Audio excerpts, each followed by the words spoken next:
Зажигательные песни, танцы и увлекательная программа аниматоров. Счастливые лица, улыбки, громкие возгласы. Эмоции здесь ярче любых слов.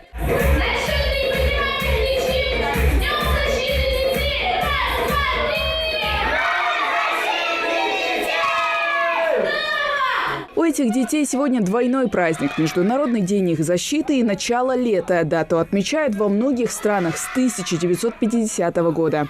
Это не просто веселый праздник. 1 июня – это напоминание взрослым, что самым маленьким нужно дарить беззаботное детство, а также соблюдать их права. Право на образование, здоровье, свободу личности, мысли, а также на защиту от всех видов физического и психологического насилия. Но для тех, кто пока не осознает глубокого смысла этой даты, для самых маленьких в приоритете остаются шарики и игрушки.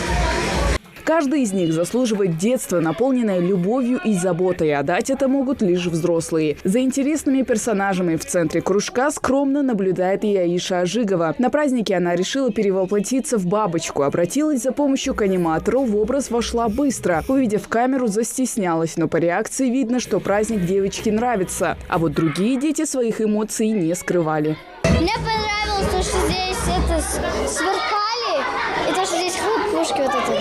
Мне это понравилось. Мне понравилось то, что они организовали всем детям. И спасибо им, что они это сделали. Что сегодня за праздник? День защиты детей. Дарят детям подарки. Делают из них счастливыми детьми. А у них это получилось? Да. Что тебе на празднике понравилось? Да, все, танцы, все подарки, танцы, еда, все.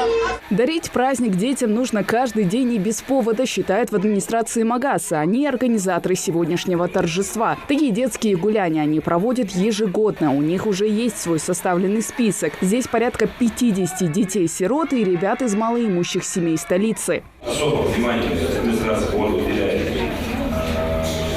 для малоимущих детей. У нас в городе есть очень много одаренных детей, которые участвуют во всех разных мероприятиях. Опять же, он старается, ежики вечера, проще говорят, убийца, опять убили.